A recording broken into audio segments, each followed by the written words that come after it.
Assalamualaikum warahmatullahi wabarakatuh, siswa ibu semuanya. Untuk pembelajaran analisis trimetri dan grafimetri pada kesempatan ini, ibu akan membahas untuk perhitungan praktek pada penetapan kadar Cl- dalam air laut. Jadi, ini judul prakteknya. Sebelum kita masuk ke perhitungan, maka ibu review dulu. Metode yang kita gunakan adalah metode titrasi langsung. Untuk jenisnya titrasi argentometri dengan metodenya mol. Di mana prinsipnya sampel atau Cl- kita atau analit ya Cl- bereaksi dengan larutan standar yang mengandung Ag+, berarti larutan standar kita AgNO3 atau larutan standar AgNO3 yang membentuk endapan berwarna putih. Kemudian kelebihan 1 tetes Ag+ bereaksi dengan indikator K2CrO4 membentuk endapan merah bata. Nah, jadi ini prinsipnya. Berarti sampel bereaksi dengan larutan standar AgNO3 yang membentuk endapan berwarna putih. Kelebihan 1 tetes Ag+ bereaksi dengan indikator K2CrO4 membentuk endapan merah bata. Kemudian kita masuk terlebih dahulu ke air laut. Air laut ini rasanya asin. Kenapa asin? Silahkan nanti dinonton video yang ibu berikan di slide-nya yang diposting di GCR, ada penjelasannya di sana dan kenapa bisa terbentuk air laut dan kenapa rasanya asin. Berdasarkan research dari John Lemero, itu air laut ini mengandung 3,5% mineral. 3,5% ini katanya sama dengan 35 gram mineral dalam 1 kilogram jumlah air laut. Jadi dalam 1 kilogram air laut ini mengandung mineral sebanyak 35 gram. Ini baru mineral saja. Nah, di dalam mineral ini kan banyak unsur-unsur terkandung dalamnya. Ada sodium, ada magnesium, ada kalsium, ada kalium, dan ada klorida, dan segala macamnya mineralnya. Bisa kamu baca nanti ya. Nah, dari 3,5% ini, sekitar 84% itu terdiri atas unsur sodium, Na, dan unsur klorid, atau klorida berarti Cl-.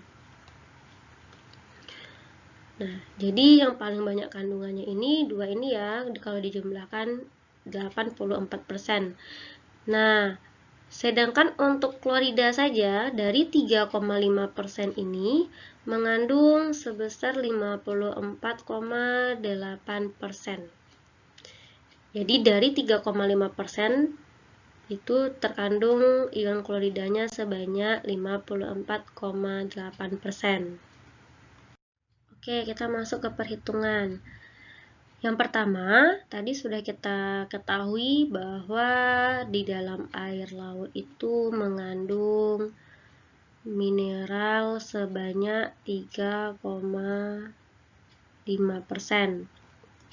Mineral. Di mineral ini mengandung 54,8% Cl-. Kemudian menurut data John Lemero tadi, kadar Cl- itu dalam ppm itu sebesar 19.000 mg per liter. Nah, sekarang kita mau mencari secara teoritis dulu ya, secara teori dulu.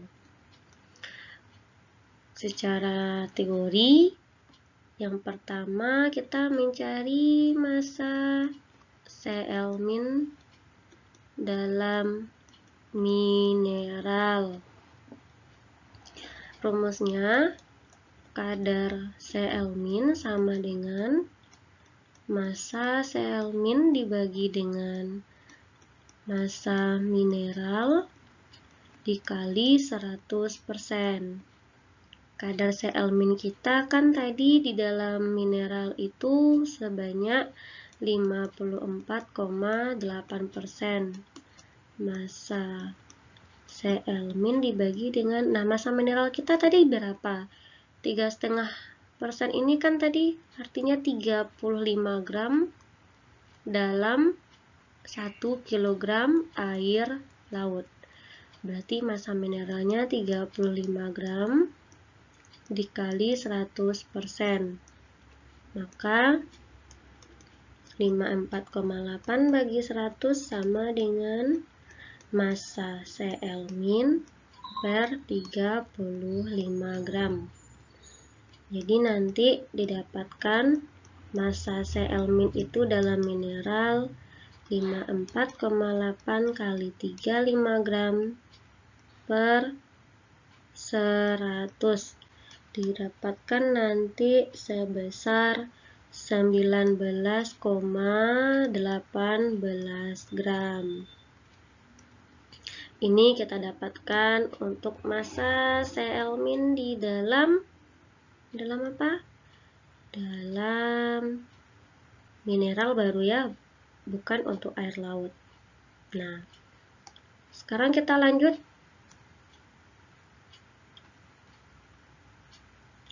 Untuk perhitungan nomor 2, berarti massa Cl- dalam air laut lagi. Nah, ini kan 19,18 gram itu kan di dalam Cl- sudah kita dapatkan. Maka persen Cl- itu sama dengan massa Cl- dibagi dengan massa air laut dikali 100%. Untuk Cl- kita tadi massanya dapat 19,18 gram. Sedangkan air laut kita 1 kilo berarti 1000 gram. Dikali 100% maka didapatkan 1,918%. Jadi secara teori nanti didapatkan persen Cl- itu dalam air laut adalah ini, kadar Cl-. Jadi segini ya secara teoritisnya ya, 1,918%. Kemudian yang ketiga, kita bisa menghitung volume perkiraan AgNO3 yang terpakai untuk menentukan kadar Cl- dalam air laut dengan metode argentometri. Rumusnya persen Cl- sama dengan VnAgNO3 dikali dengan BeCl- dikali dengan Fp dikali 100% dibagi dengan volume sampel boleh atau dengan miligram sampel saja juga boleh. Nah, ini rumusnya. Dapat Anda ketahui untuk rho air laut itu sekitar 1,026 sampai 1,028 gram per mililiter atau kilogram per liter. Nah, kita ambil nilai tengahnya saja yaitu 1,072 gram per mililiter. Ini untuk rho air laut. Kita lingkari dulu. Kemudian sesuai perkiraan tadi Cl- kita itu 1,918%. Yang akan kita tentukan yaitu volume AgNO3-nya kita perkirakan. Kemudian dikali dengan NaGNO3 kita itu sesuai standarisasi. Namun yang Ibu contohkan di sini adalah 0,1 N. Dikali BI-nya 35,5, berarti miligram per milimolek. Dikali Fp-nya, untuk Fp kita sesuai prosedur itu sampelnya kita pipet 10 mili, kemudian volume labunya 50 mili. Maka Fp-nya 50 bagi 10, 5 kali. Maka di sini dikali 5 untuk Fp-nya, kali 100% jangan lupa, dan dibagi dengan miligram sampel kita. Dan sekarang masalahnya, sampel yang kita pipet itu kan 10 ml volume sampel. Dan ini kita konversi dulu ke miligram dengan cara pakai rumus Rho, di mana Rho massa per volume. Maka massa sama dengan Rho kali volume. 1,027 gram per mililiter dikali dengan 10 ml. Didapatkan 10,27 gram. Itu sama artinya dengan 10,270 mg. Maka untuk miligram di sini bisa Ibu ganti dengan angkanya 10,270 mg. Nah, kemudian ini nanti bisa kita coret, maka ini dapatnya 0,1918. Ini kita batas dulu ya. Ini maaf Ibu, tulisannya agak belepotan, karena kalau bisa satu lembar ini, satu slide ini bisa untuk semua perhitungan. Nah, maka nanti ini jangan lupa dikali silang ya, kali silang. Maka bisa kita buat untuk volume AgNO3 itu sama dengan 0,1918 dikali 10,270 dibagi dengan 0,1 kali 35,5 dikali dengan 5 sama dengan, dan didapatkan nanti 11,09 mili, atau kita genapkan 11,1 ml. Maka prediksinya volume perkiraannya itu plus minus 11,1 ml. Ini volume perkiraan kita sudah didapatkan. Nah, kita lanjut.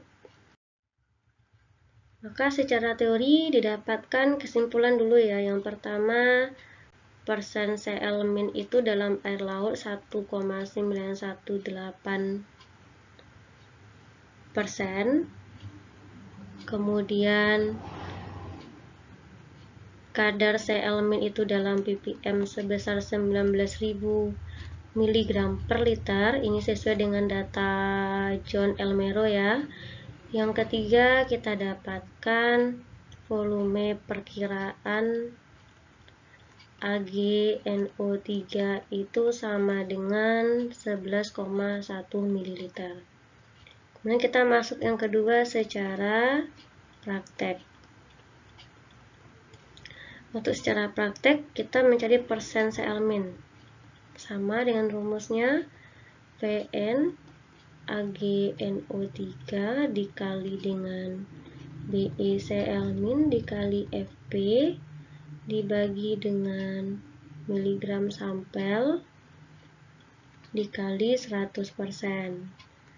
Untuk volume AgNO3-nya sesuai data kamu, diantaranya ada datanya yang mendapatkan rata-ratanya 7 mili misalnya. Maka dikali dengan N-nya itu sesuai standarisasi, Ibu contohkan di sini 0,100, berarti milimol per mililiter, dikali dengan BE-nya 35,5 mg per milimolek, dikali dengan FP-nya 5, dibagi dengan miligram sampel kita tadi berapa? Udah ada tadi ya, 10 ml dikali sama dari tadi ya rho massa per volume, maka massa sama dengan rho kali volume. Volumenya 10 ml, rho-nya 1,027 sama dengan 10,27 gram. 10,27 gram di sini ya. Nah, mililiter coret, milimolek coret, milimolek coret. Berhubung di atas ini miligram, maka ini kita jadikan ke gram, ke miligram. Coba hapus dulu, maka ini sama dengan 10,270 miligram. Nah, makanya di sini kita buat 10,270 miligram. Maka persen CL-nya itu didapatkan 1,209%. Dah ini Bu lupa kali 100%-nya. Atau kita bulatkan jadi 1,21%. Nah, ini kadar yang kamu dapatkan. Ini dalam satuan persen. Oke, sampai sini paham ya? Kita lanjut. Setelah itu kita cari kadar CL- itu dalam satuan ppm. Rumusnya ppm CL- sama dengan massa CL- dalam miligram per, Ibu ulangi ya, ini salah. Massa CL- dalam miligram dibagi dengan liter sampel. Tadi massa CL- kita itu didapatkan dari Vn AgNO3 kita kali dengan BeCl- dikali dengan Fp. Kemudian didapatkan sebesar 124,25 mg.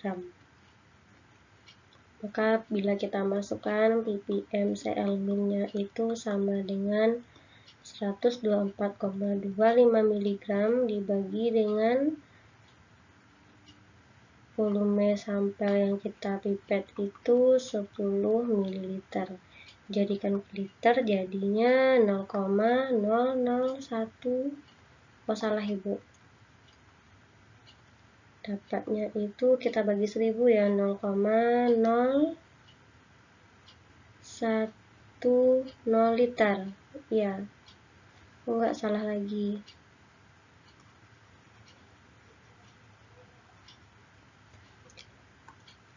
Maka didapatkan nanti 10 mili bagi 1000. Didapatkan volume sampel kita itu 0,01 liter. Kita masukkan ke sini, didapatkan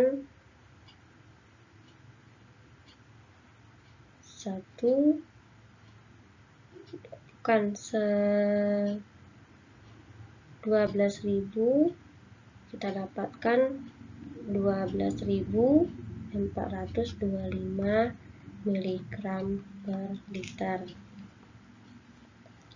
Nah, ini kita dapatkan ppm CL-nya.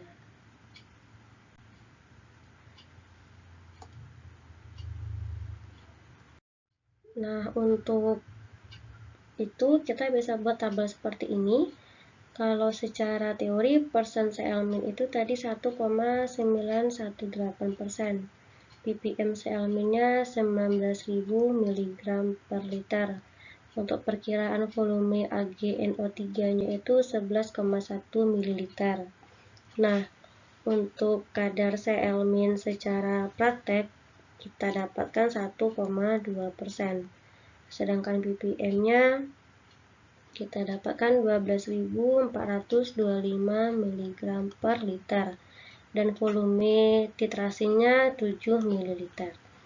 Jadi bisa Ananda lihat bahwa terjadi beberapa perbedaan data yang sangat jauh sekali. Jadi silahkan Ananda bahas nanti atau buat di kesimpulan. Kenapa bisa terjadi? Jadi muncul pertanyaan why. Kenapa? Kembali lagi di video yang Ibu berikan di slide bahwa kadar air laut di setiap tempat itu berbeda. Cuman rata-ratanya itu dijadikan 3,5% untuk mineral ya, untuk mineral saja. Sedangkan dari mineral itu 54,8% adalah untuk si Cl-. Sedangkan untuk laut yang mempunyai kandungan garam sangat tinggi itu laut mati ya. Nah, dan satu lagi disebabkan dalam melakukan sampling. Dalam melakukan sampling itu ada 5 titik pengambilan yang harus kita lakukan supaya sampelnya representatif. Namun untuk air laut yang kita kerjakan, untuk sampel yang kamu ambil, tentu kamu bisanya mengambilnya hanya di satu titik saja. Bisa di muara atau di bibir pantai, di tepi pantai. Cuma satu itu saja kan. Sedangkan untuk daerah laut yang bagian tengah nggak bisa kita ambil. Jadi wajar jika terjadi data yang sangat jauh ini jaraknya. Karena tentu kalau di bagian pinggir pantai, tentu jumlah kadar Cl-nya lebih rendah dibandingkan dengan yang di tengah laut ataupun di dasar laut. Karena berdasarkan video coba kamu perhatikan ya. Karena pembentukan garam itu banyak caranya. Nah, jadi nanti silakan dibahas di laporannya. Sekian dulu penjelasan Ibu untuk perhitungan kadar Cl- dalam air laut. Semoga ilmunya bermanfaat bagi Ananda semua. Dari pembelajaran kita ini dapat kita ambil hikmah bahwa air laut itu sungguh luar biasa ciptaan Allah. Jadi Ibu harapkan Ananda semakin bersyukur dan semakin bertambah keimanannya dengan mempelajari air laut ini. Karena ternyata kita tidak hanya membicarakan kandungan Cl-nya saja, tapi keajaiban dari air laut. Karena di setiap tempat itu berbeda komposisinya dan ada di suatu tempat yang memang sangat tinggi kadar garamnya. Sehingga jika Ananda berenang itu tidak akan tenggelam tapi mengapung. Nah, sampai di sini dulu penjelasan Ibu. Semoga bermanfaat. Sampai jumpa kembali. Assalamualaikum warahmatullahi wabarakatuh.